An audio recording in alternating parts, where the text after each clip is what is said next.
the coming into force of the Finance Act, that the effect of the press release was to notify the public on the changes to fuel prices effective 1st July 2023 in compliance with the revised VAT rates from 8% to 16% on petroleum products, the finance bill having been assented to by the President on 26 June.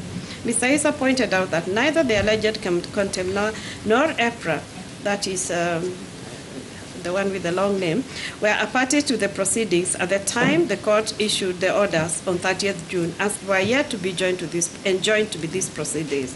And that on 30th June, the alleged contemner was simply discharging his duties as the Director General of EPRA by issuing a press release in a timely fashion, as has always been the norm. Thus, the alleged contemner stated that he was being prosecuted for his effectiveness. Senator Mtata arguing that after the court issued the order, he had proceeded to serve it on the alleged contemner on the same day via his WhatsApp number and email address along the petition. That despite being served, the alleged contemner declined or neglected to recall the press release.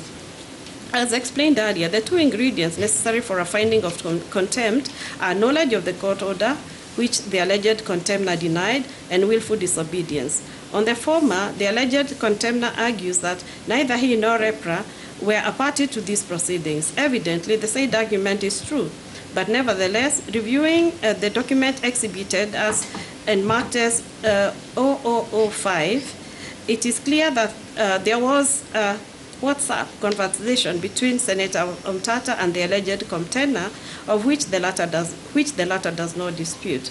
What is contended by the alleged contemner is that at the time the court issued the order, he had already issued the press release in discharge of his duties as Director General of EPRA. A cursory look at the WhatsApp extract indicates that the order accompanying documents was sent to the alleged contemner at 11:38 p.m., presumably on 30th June 2023. A further perusal of the alleged contemner's response, particularly the annexure DKB2, shows that the order of 30th June was issued at 14:25 hours. This court takes judicial notice that the alleged contemner issued the press release through EPRA's official, formerly Twitter X account handle at 18:11 hours. What emerges from the foregoing is that despite the court's order having been issued in the afternoon of 30th June 2023, it was not until close to midnight on the 1st of July 2023 that the alleged contemner was served with the order. Consequently, by the time he issued the press release, there was no way that the alleged contemner could have known about the order.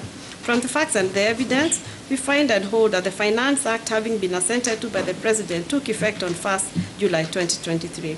The alleged contemner, in the performance of his duties as the Director General of EPRA, issued a press release to inform the public of the changes in fuel prices. We hold that the contemner did not have knowledge of the order by the time he issued the press release. Further, the petitioners have not put forth any evidence that shows willful disobedience of the order.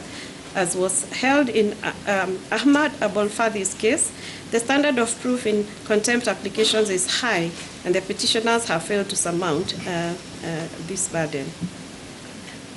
For the reasons we have set out, we find that Mr. Daniel Kiptoo Bargoria is not guilty of contempt. We dismiss the notice of motion dated 4th July 2023, and Mr. Bargoria is discharged from these proceedings. That is the ruling of the court.